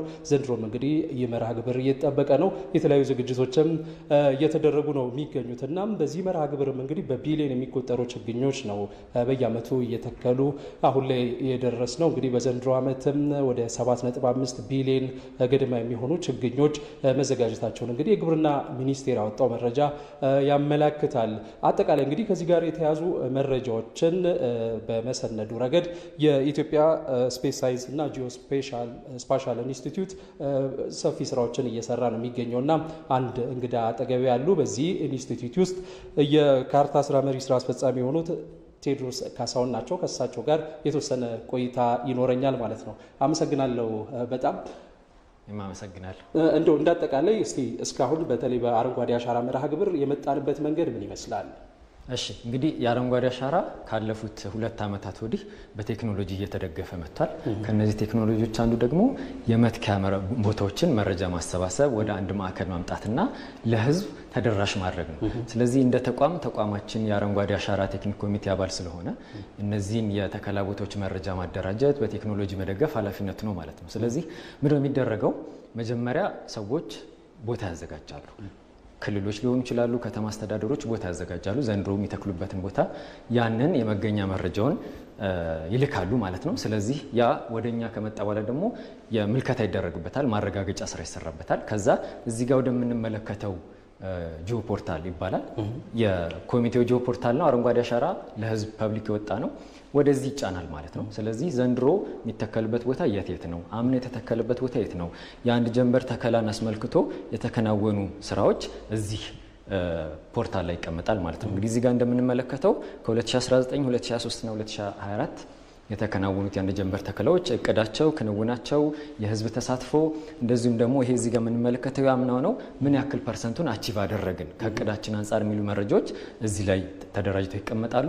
ቀጥሎ በየክልል የአንድ ክልል መረጃ ብፈልግ ስለዛ ክልል መረጃ ማየት ይቻላል። ለምሳሌ አማራ ክልል መረጃ ብንፈልግ በ2024 ዓ.ም 2023 2022 እዚህ ጋር በምንመለከተው መልኩ ምን ያክል ችግኝ ነበረ፣ ምን ያክል የት ቦታዎች ናቸው፣ ዞኖቹ የት ናቸው፣ ሳይቱ ኢቨን ክሊክ በማድረግ መረጃውን ማግኘት ይቻላል ማለት ነው። እንደው መረጃዎቹ በተወሰነ መልኩ እንመልከት፣ እናንተ ጋር የደረሱትን ቢፋ ያደረጋችኋቸው። በጣም ጥሩ። ስለዚህ አሁን እዚህ ጋር እንደምናየው ይሄ የኦሮሚያ የተከላ ቦታ ነው። ኦሮሚያ የት ቦታ አድርጓል፣ በዞን በወረዳ ማወቅ ይቻላል። እዚህ ጋር እንደምንመለከተው ደግሞ 2023 ለምሳሌ 4600 የሚሆኑ ሳይቶች ላይ ፕላንቴሽን ተከናውኗል ማለት ነው። በአጠቃላዩ 17 ቢሊዮን ችግኝ በኦሮሚያ ክልል ተተክሏል ማለት ነው። ስለዚህ እነዚህና የመሳሰሉትን ስታቲስቲክሳዊ መረጃዎች ጨምሮ ማየት ይቻላል፣ ማግኘት ይቻላል ማለት ነው። ስለዚህ የዘንድሮም ደግሞ የምልከታ ስራ ላይ ነው ያለው፣ ቬሪፋይ መደረግ አለበት። እሱ ከተጠናቀቀ በኋላ ወደዚህ ይጫናል። ስለዚህ በቅርቡ ጠቅላይ ሚኒስትሩ አናውንስ ሲያደርጉት አብሮ ስራ የሚጀምር ይሆናል ማለት ነው። ስለዚህ እዚህ ጋር መረጃዎቹ በቀጥታ ወደ እናንተ የሚደርሱት የተለያዩ ክልሎች ናቸው። እንዲሁም ስፔሲፊክ ቦታዎችን ይሄ ቀጥታ ቦታዎቹንም ጭምር ማየት የሚቻልባቸው መረጃዎች ናቸው ማለት ነው የሚደርሱት። እስቲ ጠቅለል ሲደረግ እንደው ምን ይመስላል እስካሁን ያለው ሂደት የአረንጓዴ አሻራ መርሃ ግብሩ ብሎ ማንሳት እንችላለን? እንግዲህ ዘንድሮ ክልሎች የራሳቸው ዓመታዊ እቅድ አላቸው።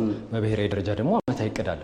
ያንን እቅድ ለማሳካት ከቦታ ልየታ ከቦታ ስፋት አንጻር ዘንድሮ ወደ 20 ሺህ የሚጠጉ ሳይቶች ለመለየት ተሞክሯል። እንደዚሁም ደግሞ ወደ 570 ሺህ የሚሆን ሄክታር ኤሪያ ለመለየት ተችሏል። ስለዚህ ያንን የሚሸፍን ኤሪያ ነው ዘንድሮ ተከላ የሚካሄድበት ማለት ነው። በሂደት ደግሞ እያጣራናቸው ስንሄዱ ይሄ ቁጥር ሊጨምርም ሊቀንስም ይችላል ማለት ነው። እንደው በመጨረሻ ምናልባት ከዚህ ከአረንጓዴ አሻራ መርሃ ግብር ጋር ተያይዞ ምናልባት የመጡ ለውጦች አሉ ወይ እንዲሁ በመረጃ ደረጃ በእናንተ በኩል የሚታዩ? በጣም ጥሩ። ስለዚህ እንግዲህ አረንጓዴ አሻራ ተከላ ብቻ አይደለም፣ ተክሎ መሄድ ብቻ አይደለም፣ መንከባከብ፣ ማጽደቅ፣ አካባቢን መቀየር ይፈልጋል። ስለዚህ ላለፉት ዓመታት 7 ዓመት እንግዲህ ሊሆነን ነው ስንተክል ቆይተናል። ስለዚህ ለውጥ መምጣት አለበት ማለት ነው መትከል ከሆነ። ካልሆነ ደግሞ የምንተክልበትን ነገር እርምጃ መውሰድ አለብን፣ ማስተካከዮች መስራት አለብን ማለት ነው። ስለዚህ ላለፉት ዓመታት በቤዚን ደረጃ መረጃ ስናደራጅ ቆይተናል። አረንጓዴ አሻራ ከተተከለ በኋላና አሁን የመጣውን ነገር ለውጦች አሉ። የፎረስት የደን ሽፋኑ ወደ ተጠቀጠቀ ደንነት የተቀየረባቸው አካባቢዎች አሉ። ገላጣ ሜዳዎች ወደ ደንነት የመጡባቸው አካባቢዎች አሉ። ይሄ ደግሞ አካባቢው ላይ እዚህ ጋር እንደምንመለከተው የውሃ ሽፋንን የተፈጥሮ ሀብትን ለውጥ አሳይቷል። ይሄ ምስራቅ ሐረርጌ ውስጥ የሚገኝ ሐይቅ ነው። አደሌ የሚባል ሐይቅ ነው። እንግዲህ እዚህ ጋር 1992 የነበረው ይዞታው ነው እንደ መነሻ የተቆጠረው።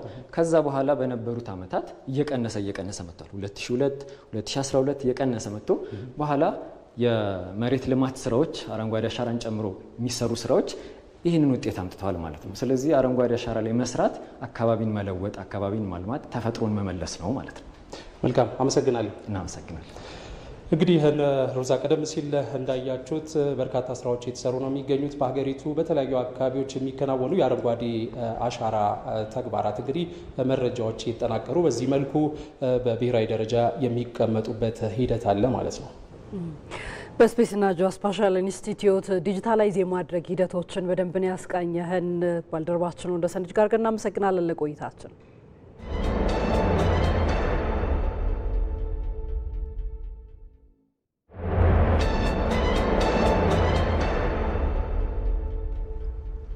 ዜና ኢትዮጵያ ከመላው ኢትዮጵያ እንደቀጠለ ነው። አብራችሁን ስላላችሁ እጅግ አድርገን እናመሰግናለን። ዘገባዎቻችን አሁንም ይቀጥላሉ። የሲዳማ ክልል ርዕሰ መስተዳደር ደስታ ሌዳሞ በሰሜናዊ ሲዳማ ዞን ግንባታቸው የተጠናቀቁ ፕሮጀክቶችን መርቀው ለአገልግሎት ክፍት አደረጉ። ርዕሰ መስተዳደሩ በሰሜናዊ ሲዳማ ዞን የተገነቡ የትምህርትና የጤና ተቋማትን ነው መርቀው ስራ ያስጀመሩት። በዚህ ጉዳይ ላይ ተጨማሪ መረጃዎችን ሊያጋራን ባልደረባችን አስረሳው ወጌሼ በቀጥታ መስመራችን ላይ ይገኛል። አስረሳው እንዴት ውለሃል?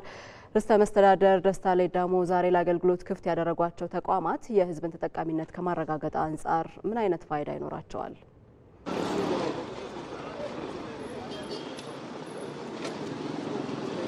በጣም አመሰግናለሁ። እንግዲህ ቀደም ሲል ለመግለጽ እንደሞከርሽው በተለይ የሲዳማ ክልል ርዕሰ መስተዳድር ደስታ ሌዳሞ ዛሬ በሰሜናዊ ሲዳማ ዞን በወንዶ ገነት ወረዳና ወንዶ ገነት ከተማ አስተዳደር የተገነቡና ግንባታቸውም የተጠናቀቁ የልማት ፕሮጀክቶችን ነው መርቀው ለአገልግሎት ክፍት እያደረጉ የሚገኙት።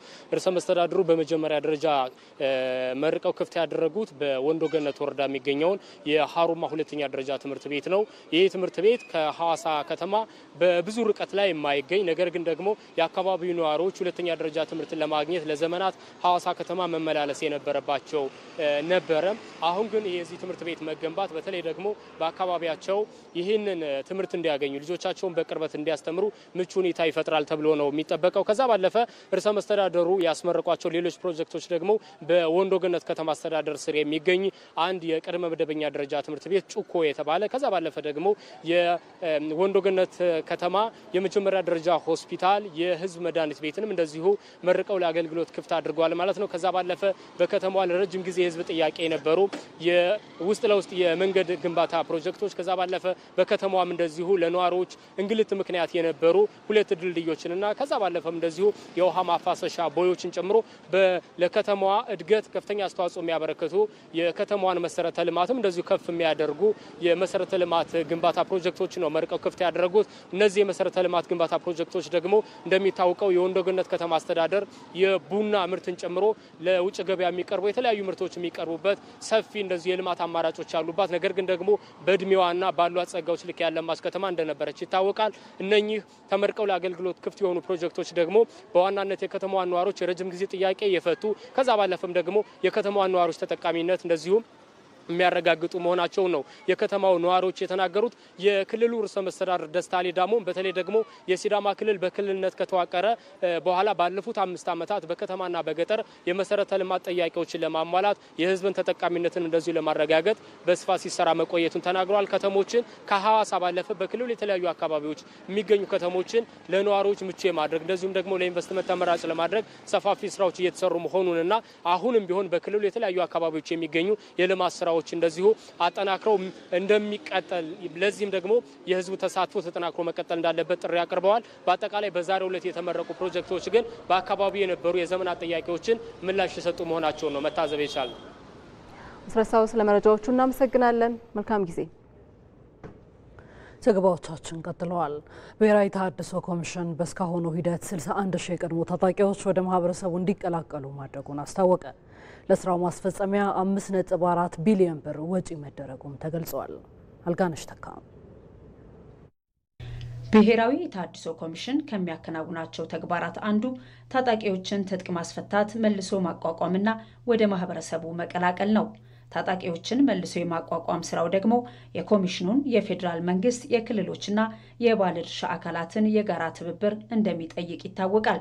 በሀገር ደረጃ ከ370 ሺህ በላይ የቀድሞ ታጣቂዎች የሚገኙ ሲሆን በትግራይ ክልል በመጀመሪያው ምዕራፍ 75 ሺህ ታጣቂዎችን ወደ ማህበረሰቡ ለመቀላቀል ታቅዶ ስራ መጀመሩ ተገልጿል። ትግራይ ክልል በአሁኑ ሰዓት ወደ 48 ሺህ ደርሰናል።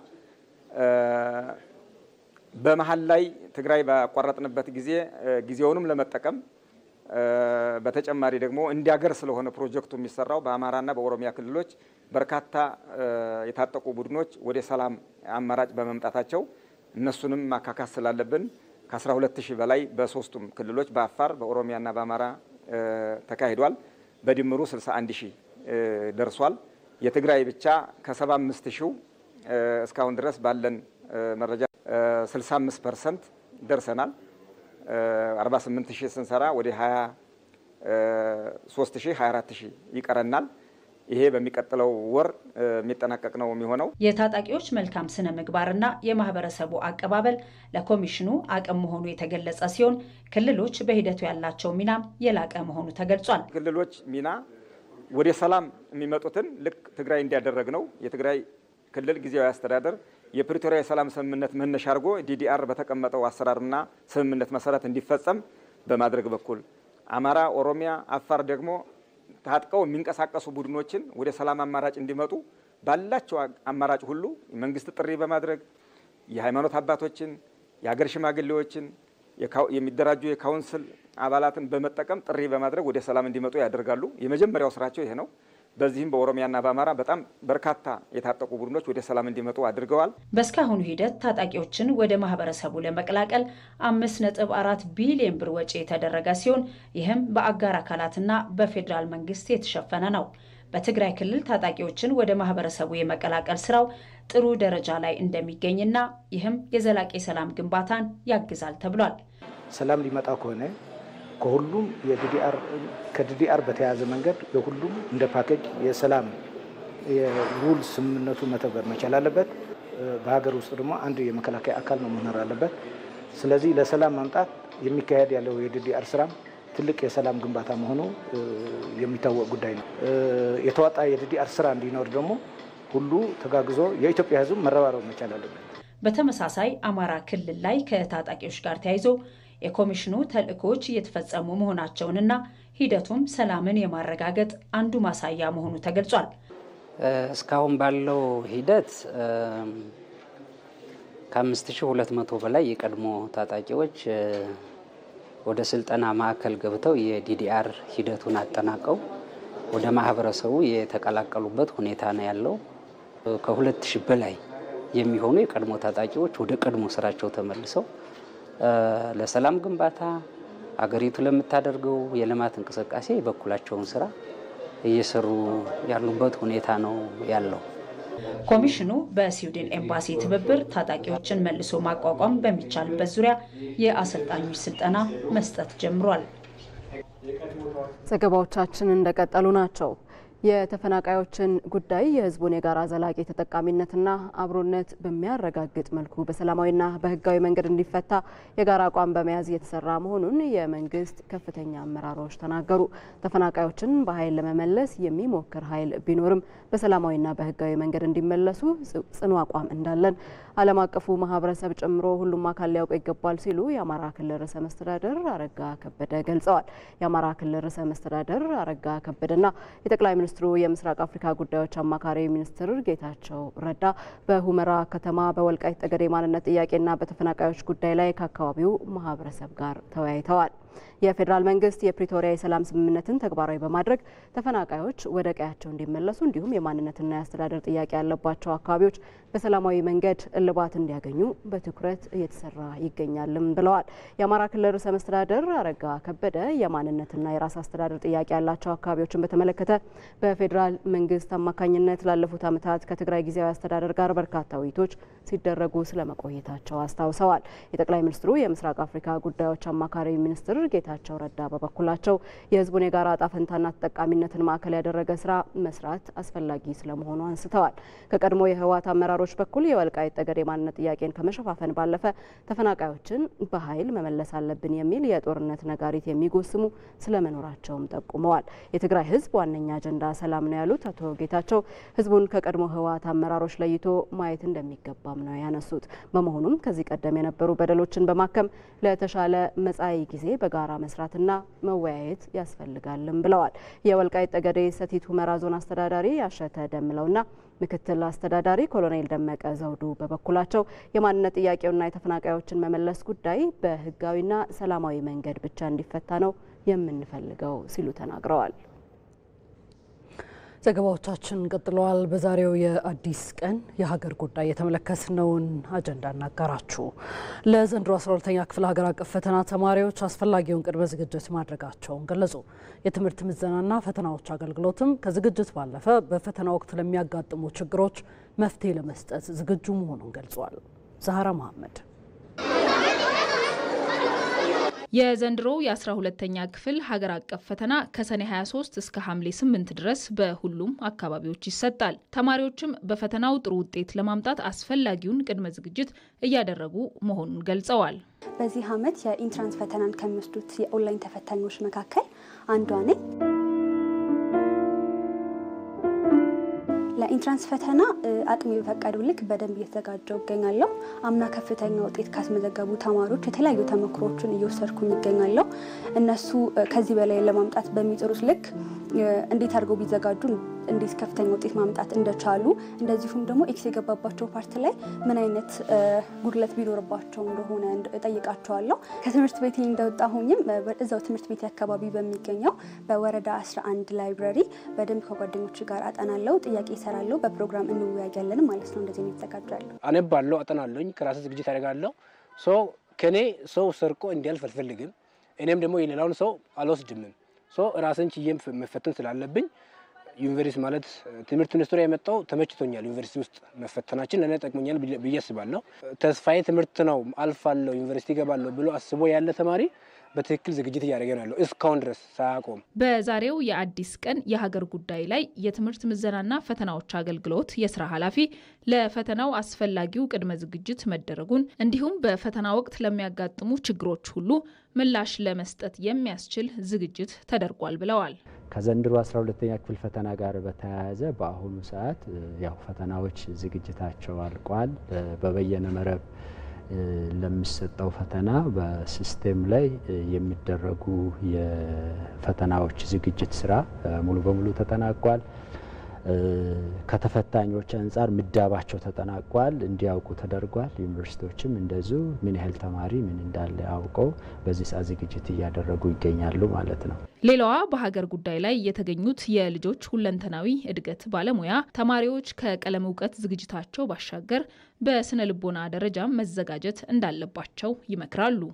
ይህን ፈተና ለመፈተን በፈተናውም ሂደት በዝግጅቱ የሚያስቸግራቸው እንግዲህ ተብሎ በስነ ልቦናው የሚታሰበው ፍርሃት ይኖራል፣ ጭንቀት ይኖራል፣ ስጋት ይኖራል። ማንኛውም ሰው እንደነሱ በመሰለ ወሳኝ ለህይወቱ ወሳኝ በሆነ ምዕራፍ ላይ በሚኖረው ፈተናዎች በሚኖረው ቻሌንጅ ላይ ፍርሃት ወይም ስጋት ተፈጥሯዊ እንደሆነ ምንም ለነሱ ብቻ የሆነ ነገር እንዳልሆነና ፍርሃት ቢሰማቸው የተወሰነ የመጨነቅ የመረበሽ ስጋት ቢሰማቸው ተፈጥሯዊ እንደሆነ አውቀው ያንን ተረድተው ራሳቸውን ማረጋጋት እንዳለባቸው በዚህ በበይነ መረብና በወረቀት ተደግፎ በሚሰጠው ሀገር አቀፍ ፈተና 608,000 ተማሪዎች እንደሚመዘኑም ተገልጿል።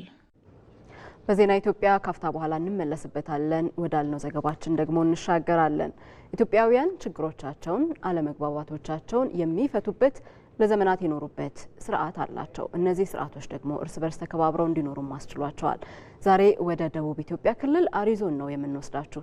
አሪዎች ችግሮቻቸውን የሚፈቱበት፣ በግለሰቦች መካከል ግጭት ቢፈጠር መፍትሄን የሚያመጡበት ባህላዊ የሆነ የእርቅ ስርዓት አላቸው። እንዴት ይፈታል የሚለውን ጉዳይ ተከታዩ የነጻነት ፍቅሩ ዘገባ ደግሞ ያስቃኘናል። ባህላዊ የግጭት አፈታት ስርዓት ከሚከወንባቸው አካባቢዎች የደቡብ ኢትዮጵያ ክልል የአሪ ዞን አንዱ ነው። አሪዎች ከመንደራቸው ግጭት ርቆ ሰላምን የሚያሰፍኑበት፣ እርቅን የሚፈጥሩበት፣ አብሮነታቸውን የሚያጎለብቱበት ስርዓት አላቸው። ባህላዊ የግጭት አፈታታቸውንም ኤሽም ይሉታል። ይህ ስፍራ የደቡብ ኢትዮጵያ ክልል በደቡብ አሪ ወረዳ ኤዳ ቀበሌ ነው። በዚህ ስፍራ የአካባቢውን ሰላም የሚረብሽ አንድ ግጭት ተፈጥሯል። ግጭቱ በሁለት ወገኖች መካከል የተፈጠረ ሲሆን ከአንደኛው ወገን የእርሻ ማሳ በመግባት የደረሰ ሰብል በበላች የከብት ባለቤት አማካኝነት የተከሰተ ነው እና ከብቲቱ ደግሞ ዛሬ ብቻ ሳይሆን የበላችው በተደጋጋሚ ጊዜ የሱ ከብቶች እየመጡ ይህንን እህል ያጠቃሉ። እኔ እህል አርሼ ልጆቼን የማሳደግበት ነው፣ እንደገና ጉልበቴ ያለፈበት ነው እና ሁሌ እንዲህ አይነቱን በደል ያደርስብኛል። እየገቡ እህልን ይበላሉ፣ በዛብኝ ነው። ግጭቱን ለማስቆምም የአካባቢው ማህበረሰብ ለማገላገል ቢገባም አልተቻለም። እናም ወደ አካባቢው ሽማግሌ ማምራት ግድ ሆኗል። ግጭቱ የተመላለሰ ነገር ስለሆነ ወደ ሌላ ነገር ሊወስዳቸው ይችላል። ይሄኛውም ሰውዬ እህሉ በተደጋጋሚ የተበላበት ስለሆነ በንዴት አንድ ነገር ሊያደርገው ይችላል በሚል በአንድና በሁለት በሰፈር ሽማግሌ በእርቅ ከሚያልቅ ከፍ ወዳለ ደረጃ እንዲሄድ ወደ ከፍተኛ ደረጃ ከአንድ ሽማግሌ ወይም ከሰፈር ሽማግሌዎች ይልቅ በደረጃ ያለ ወደ ጎድሚ ደረጃ ወይም የታወቀ ሀገር ሽማግሌ ጉዳዩን እንዲያይ ነው የወሰደው። ሁለቱ ወገኖች በዚህም ችግሮቻቸውን መፍታት አልቻሉም። ሁለቱም እንደገና ያቀረቡትን አስተያየት ከሰማ በኋላ የግጭቱ ሁኔታ በሱ ደረጃ ብቻ የሚፈታ አይደለም።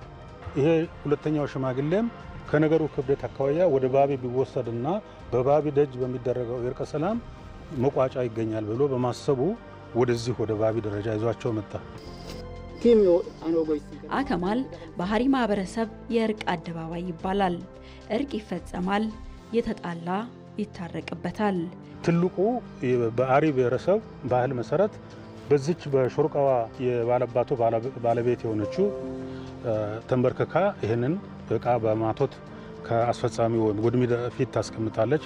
ከጎድሚው ፊት አንስታ ወደ ባለቤቷ ደረጃ የምታመጣው እሷ ናት እና ጎድሚው እቺን ሳክታ የምትባለውን ቅጠል ውሃ ውስጥ ትደረግና ውሃውን ጎድሚው ቀምሶ ለባለባቱ ይሰጣል። ባለባቱ ከቀመሰ በኋላ የጥፋቱ መሪ የሆነው ይቅር መባላቸውን ከልባቸው ከውስጣቸው ጥፋተኛነታቸውን ለባህሉ እምነት ያላቸው መሆኑን የሚያረጋግጡት ይህን ውሃ በመቅመስ ነው። ፉት ፉት ይላል። ከዛ በኋላ ለባላንጣው ወይም ለተጣላው ሰው ይሰጣል። ባላንጣውም ይቀምሳል። ከዛ በኋላ ሁለቱ ሰዎች ዳግም ላይፈላለጉ ይማማላሉ።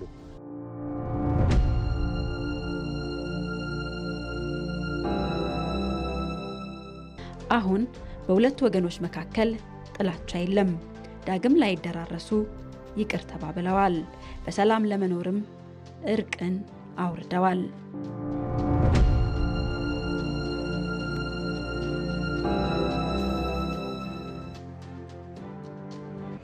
የኢትዮጵያችንን እየተከታተላችሁ ትገኛላችሁ። ወደ ውጭ ጉዳያችን ተሻግረናል። ከ12 ቀናት ከባድ የሆነ የኢራንና እስራኤል ተኩስ ግጭት በኋላ ኢራንና እስራኤል የተኩስ አቁም እንደሚያደርጉ ገለጹ። ኢራን ከአሜሪካ ጋር ያለውን አለመግባባት ዓለም አቀፍ ማዕቀፎችን መሰረት ባደረገ መልኩ ለመፍታት ዝግጁ መሆኗን ገልጻለች።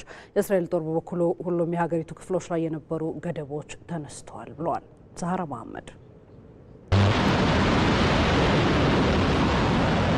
ከ12 ቀናት ከባድ ግጭት በኋላ እስራኤልና ኢራን የተኩስ አቁም ማድረጋቸው ለመካከለኛው ምስራቅ ሀገራት መልካም ዜና ሆኗል። የአሜሪካው ፕሬዝደንት ዶናልድ ትራምፕ ግፊትም ለተኩስ አቁም ስምምነቱ አስተዋጽኦ አድርጓል። ትራምፕ አስቀድመው ባወጁት የእርቅ ስምምነት ወቅት መጀመሪያ ሁለቱንም ወገኖች ነቅፈው ነበር። እርሳቸው ተስማምተዋል ባሉበት ቅጽበትም ሁለቱ ሀገራት ግጭት ላይ ነበሩ። በዚህ ምክንያት ቁጣ በተሞላበት ንግግር ሁለቱንም ሀገራት ጥፋተኛ ያደረጉት ፕሬዝደንት ትራምፕ በተለይ ለዋሽንግተን የቅርብ አጋር በሆነችው እስራኤል ላይ በደረሰባት ጥቃት መሰረት መረጋጋትን እንድትመርጥም መክረዋል። ፕሬዝደንቱ ቀደም ሲል በእስራኤልና ኢራን መካከል የተኩስ አቁም ስምምነት መደረጉን ካሳወቁ ከሰዓታት በኋላ ሁለቱም ሀገራት ስምምነቱን ጥሰው ጥቃት አድርሰው ነበር። ሁለቱም ስምምነቱን ለመቀበል ሰዓታት ቢፈጅባቸውም በመጨረሻ ግን የተኩስ አቁሙ እውን እንደሚሆን ገልጸዋል። ከስምምነቱ በኋላ እየወጡ ባሉ መረጃዎች ትራምፕ የኢራንን የኒውክሌር ማከማቻዎች ማውደምና እስራኤል የጀመረችውን ግጭት ማቆም ትልቅ ክብር ነው ሲሉ፣ ኢራን በበኩሏ በአሜሪካ ጥቃት የኢራን የኒውክሌር ማከማቻዎች ጥቃት እንዳልደረሰባቸውና የተኩስ አቁሙን ያደረግነው በሕዝባችን ጥያቄና በራሳችን ፈቃድ ነው ብላለች። ይህን መረጃ የሚያጠናክረው የስለላ ድርጅቱ መረጃም አሜሪካ በኢራን ላይ ያደረሰችው ጥቃት በተባለው ልክ አለመሆኑን ማረጋገጡ ትራምፕን እንዳበሳጨ ከዋይት ሀውስ ተገልጿል። ኢራንና እስራኤል ቢያንስ ለአሁኑ ግጭቱ ማብቃቱን የሚጠቁሙ ምልክቶችን አሳይተዋል። የኢራን ኦፊሴላዊ የዜና ወኪል ኢአርኤን ቀደም ብሎ ፔዜሽኪያንን ጠቅሶ እንደዘገበው ከሳውዲ አልጋወራሽ መሐመድ ቢን ሰልማን ጋር በስልክ ባደረጉት ውይይት ኢራን ከአሜሪካ ጋር ያለውን አለመግባባት ዓለም አቀፍ ማዕቀፎችን መሰረት ባደረገ መልኩ ለመፍታት ዝግጁ መሆኗን ገልጻለች። የእስራኤል ጦር በበኩሉ ሁሉም የሀገሪቱ ክፍሎች ላይ የነበሩ ገደቦች ተነስተዋል ብለዋል። በተጨማሪም የቤንጎሪዮ አውሮፕላን ማረፊያ እንደገና መከፈቱን የአየር ማረፊያው ኃላፊ ተናግሯል። የኢራንን መሪ ለመግደልና የስርዓት ለውጥ ለማምጣት እቅድ እንደነበረው ሲናገር የነበረው የእስራኤል ጦርም ግጭቱን ለማቆም ወስኗል። በተለዋዋጭ ሀሳባቸው የሚታወቁት ትራምፕም እንዲሁ የኢራንን የኒውክለር ማከማቻዎች ለማውደምና የስርዓት ለውጥ ለማምጣት እርምጃ እንወስዳለን ቢሉም ማልደው ሀሳባቸውን በመቀየር በኢራን የሚደረግ የመንግስት ለውጥን እንደማይፈልጉ አስታውቀዋል። በኢራን የመንግስት ለውጥ ማድረግ ወደ ትርምስ የሚያመራ አደጋ እንዳለውም ስጋታቸውን ገልጸዋል። ለመረጃው ቢቢሲ፣ አልጀዚራና ሲኤንኤንን ተጠቅመናል። አሁን ደግሞ የውጭ ምንዛሪና ዓለም አቀፍ ግብይት መረጃን በተንቀሳቃሽ ምስል እናጋራችሁ።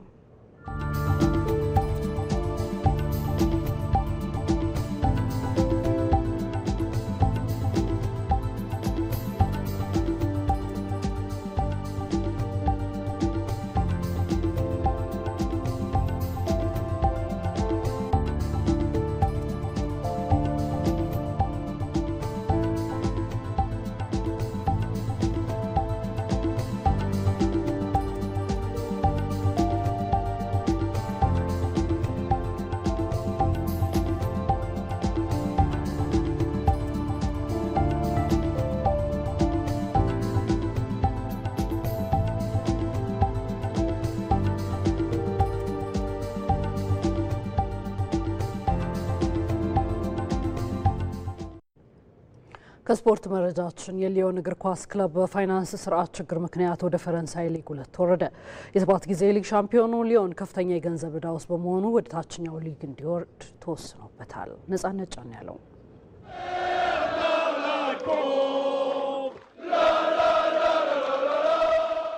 ከአሁኑ የአገሪቱ ሀያል ክለብ ፓሪስ ሴን ጀርማ በፊት ከሌላኛው አንጋፋው ክለብ ማርሴይ በኋላ ተመስርቶ ከ2000ዎቹ መጀመሪያ አንስቶ ለበርካታ ድሎች የበቃው ይህ ክለብ አሁን የገንዘብ ቀውስ ውስጥ ገብቶ ከ36 ዓመታት በኋላ ወደ መጣበት ታችኛው ሊግ እንዲመለስ ቅጣት ተላልፎበታል። የፈረንሳዩ ክለብ ኦሎምፒክ ሊዮን በ1950 ምስረታውን ካደረገ ከዓመታት በኋላ ከ2002 ጀምሮ የሀገሪቱን እግር ኳስ በመቆጣጠር ለበርካታ ድሎች መብቃት የቻለው ኦሎምፒክ ሊዮን ገቢና ወጪውን ማመጣጠን ባለመቻሉ ከፍተኛ ኪሳራ ውስጥ ገብቶ ችግሩን መቅረፍ ባለመቻሉም ወደ ሊግ 2 እንዲወርድ ቅጣት ተላልፎበታል። የፈረንሳይ ፕሮፌሽናል እግር ኳስ ክለቦችን የገንዘብ ስርዓት የሚከታተለው ዲኤንሲጂ የተሰኘው ተቋም ሊዮን ከወራት በፊት የተነገረውን ማስጠንቀቂያ መተግበር ባለመቻሉና ክለቡ ከፍተኛ የሆነ የፋይናንስ ቀውስ ውስጥ በመገኘቱ ለቅጣት እንደዳረገው አሳውቋል። የክለቡን 77 በመቶ ድርሻ የያዘው የኤግል ፉትቦል ግሩፕ ወርሃ ጥር ላይ ይፋ ባደረገው መረጃ ክለቡ 422 ሚሊዮን ፓውንድ ዕዳ እንዳለበት ገልጾ ነበር። የፋይናንስ ተቆጣጣሪው አካል በወቅቱ ይህንን ችግር እንዲቀርፉና ይህ ካልሆነ ክለቡ ወደ ታችኛው የሊግ እርከን እንደሚወርድ ማሳሰቡ ተነግሯል። ይሁንና አሜሪካዊ ባለሀብት ጆን ቴክሰር ክለቡ ፈጽሞ ከሊጉ እንደማይወርድና የፋይናንስ ስርዓቱን በማስተካከል ላይ መሆናቸውን አሳውቀው ነበር። ለዚህ እንዲረዳቸውም ማክሲም ኩክሪትን ለኮሞ ራያን ቸርኪን ደግሞ ለሲቲ በመሸጥ 45 ሚሊዮን ፓውንድ ገቢ ማግኘት ቢችሉም ክለቡ ገቢውን ማሳደግም ሆነ ዕዳውን መቀነስ ሳይችል ቀርቶ ከሊጉ ሊሰናበት ተገዷል። ምንም እንኳን ክለቡ ይህ ውሳኔ ቢተላለፍም ጉዳዩን ወደ ዓለም አቀፉ ገላጋይ ፍርድ ቤት እንደሚወስደውና እስከ መጨረሻው እንደሚታገል አሳውቋል። ባለፉት ጥቂት ወራት ከዲኤንሲጂ ወይም ከፋይናንስ ስርዓት ተቆጣጣሪው አካል ጋር በቅርበት እየሰራ ነበር ያለው ክለቡ የተፈለገውን ለማሟላት እየጣርን ነው ብለዋል። ከነኚህ መካከል የክለቡ ባለድርሻ የሆኑት ባለሀብቱ ጆን ቴክሰር የሌላኛውን ክለባቸውን የክሪስታል ፓላስን 43 በመቶ ድርሻቸው ለመሸጥ መስማማታቸው እንደሆነም ገልጿል። በዚህም በቀጣይ የ2025-26 የውድድር ዓመት ክለቡ ከበቂ በላይ የፋይናንስ ስርዓትና ገንዘብ እንደሚኖረው አሳውቋል። በዚህም ውሳኔው ውድቅ እንዲደረግ ይግባኝ እንደሚጠይቅ አሳውቋል። የ7 ጊዜ የሊጋ ሻምፒዮኑ ሊዮን በቀጣይ ይግባኙ ውድቅ ሆኖ ቅጣቱ የሚጸና ከሆነ ሪምስ በምትኩ በፈረንሳይ ሊጋ ተሳታፊ የሚሆን ሲሆን የእንግሊዙ ክሪስታል ፓላስ ደግሞ በዩሮፓ ሊግ መሳተፉን ያረጋግጣል። ይህም አሜሪካዊው ባለሀብት ሊዮንንና ፓላስን ጨምሮ የብራዚሉ ቦታፎጎ ክለብ ባለቤት በመሆናቸው በአንድ ባለቤት የሚመራ ክለብ በአንድ ተመሳሳይ የአውሮፓ መድረክ መሳተፍ ባለመቻሉ ነው። የሆነው ሆኖ በፈረንሳይ እግር ኳስ ስር የደመቀና የገዘፈ ታሪክ ያለው የኦሎምፒክ ሊዮን እግር ኳስ ክለብ በአንድ የክለብ ባለቤትና አስተዳደራዊ ችግር ምክንያት ከፍተኛ የገንዘብ ቀውስ ውስጥ በመግባት ወደ ሊግ 2 እንዲወርድ መደረጉ በበርካታ ደጋፊዎቹ ዘንድ ተቀባይነትን አላገኘም። እኩለ ቀን 6 ሰዓት ላይ የጀመረው ዜና ኢትዮጵያ ሰፊ ጉዳዮችን ከሀገር ውስጥም ከውጭም የዳሰሰበትን የዛሬ ዕለተ ረቡዕ ቆይታውን በዚህ መልኩ አጠናቀቀ። ሮዛ መኮንንና መታሰቢያ ደረጃ ዜና ኢትዮጵያን ላለፉት 2 ሰዓታት ያህል በቀጥታ ስርጭት ወደ እናንተ ስንመራ ቆይተናል። አብራችሁን ስለነበራችሁ እጅግ አድርገን እናመሰግናለን። ዜና ኢትዮጵያን በማዘጋጀት ፋሲካ ያሌው እንዲሁም ቃሲም ሸምሱ ዳይሬክት በማድረግ ከመላው የስቱዲዮ ባለሙያዎችና ካሜራማኖች ጋር አብረናችሁ ዘልቀናል። ከኛ ጋር ስላላችሁ ድጋሚ እናመሰግናለን። አብራችሁን ዝለቁ። በያላችሁበት መልካሙ ሊሆንላችሁ።